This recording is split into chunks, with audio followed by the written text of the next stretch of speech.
Right, so this is all my gear for my AT hike for 2012, starting March 9th. Starting with, I guess, the most important thing, which is, the two most important things are your boots and your bag, and I won't remember all the technical names for everything, but there'll be links in the description or as annotations to the website I and I got most of this from the same website, so you can see all the details there. But this is an Nanon 50-60, that's 50 to 60 litres.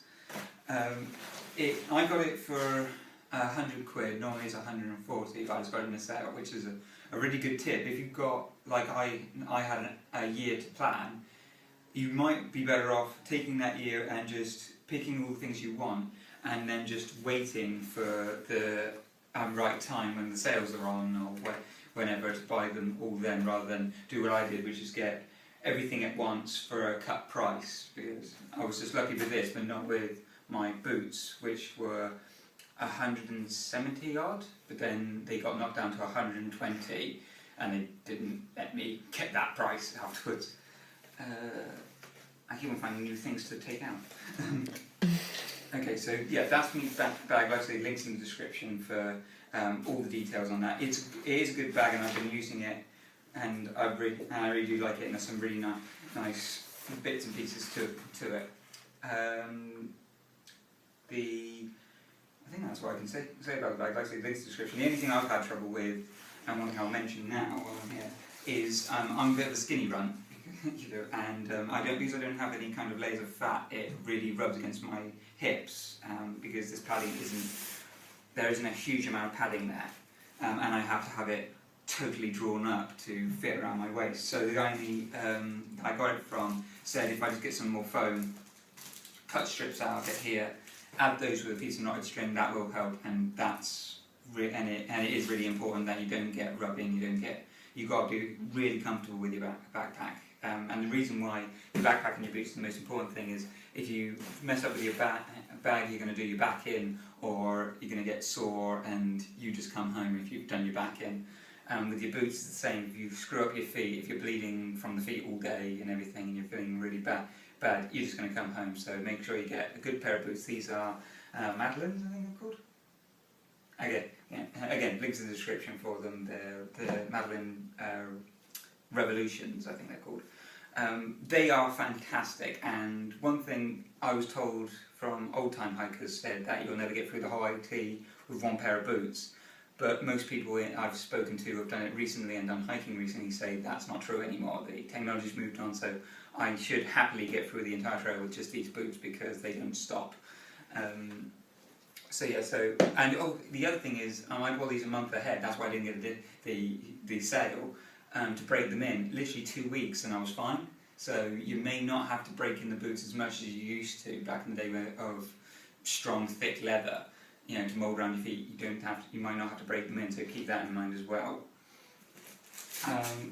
Moving on, I've got, just to mention, I got a spare pair of laces to take, just because I think if your laces break for whatever reason, you don't want to be walking for 3 days without laces. So do what you reckon. These laces aren't boot laces, so they're actually a little bit short, but they still work, and these were for charity, so I thought, I'll get them. And they do work, even if they are a little short, they still work, they still go on fine. This is a stuff sack that goes inside the bag. That way you can have whatever you put in here, you can roll it up, and then if anything leaks, if anything drenches everything else in your bag, anything you put in here will be nice and dry, and you can have whatever is in there in stuff sacks as well to make absolutely sure everything stays dry. So when you set up for the night and you want to get into your sleeping bag, it's all dry, especially if you're using down sleeping bags, because if they get wet, you're so screwed. You'll get cold, you'll get horrible and miserable. So that's a great way of guaranteeing everything stays dry. Speaking of things getting wet, here's my hydration system, and and this is my second time doing this video, because originally I had the Camelback hydration system, which is actually lighter and more expensive. But as I discovered, it's actually more flimsier, and because mine burst, and I haven't even started the trail yet. I only used it maybe absolute maximum 10 times and it wore out. So that might be an individual thing, it might be how I was treating it, if I was being too rough with it, but either way, this is the Osprey one, which is the same thing as 2 litres, and I've been told you'll never need more than 2 litres because water's so plentiful, and it's heavy, and it's so heavy that you'll just not need more than holding 2 litres of water at a time. That's what I've been told, so that's the advice I'm going with. Like I say, this is heavier because it's got an actual structure to it, so that goes on your back. And this is all heavy where the camelback is literally just a bag of water with that screw top at the top. But like I say, that makes it flimsier, though lighter. And the other thing is this comes with a little nifty magnet thing that you can go click and take it off. Not wholly vital for use, but still, it's fun. So yeah, that's the Osprey thing. Oh, and one great thing about most bags you get these days, good ones, is they have a little pouch there for the hydration system to go in. So you can stick it in there. It's not absolutely vital, but it is a nice touch, and most professionally kick-ass bags have them. Oh. Okay. Yeah, like I say, it's just a little pouch that goes into it, and most really expensive or professional bags have them. It's just a little nifty thing they have. So we've done this on that. Moving on, just because it's here, this is my knife.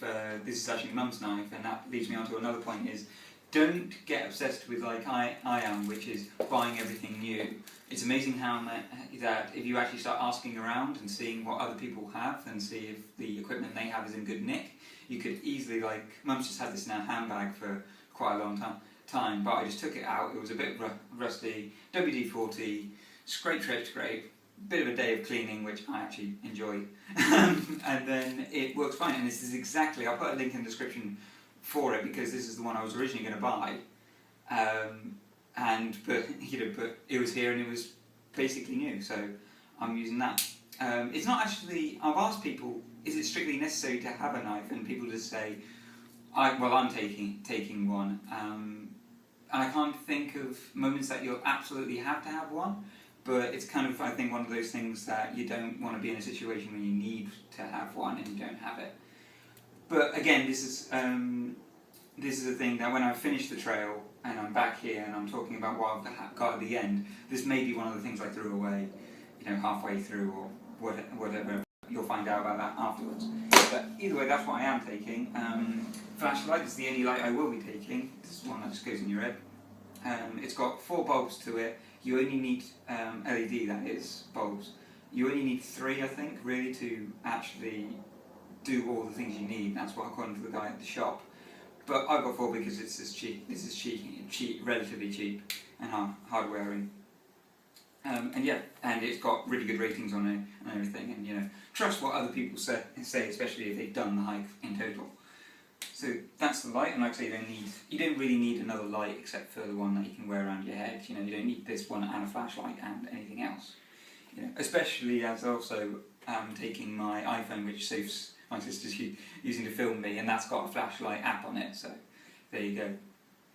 And I'll get to, I'll mention that now. Actually, I might do a separate video about my iPhone, just because I'm also using an app on there as my map.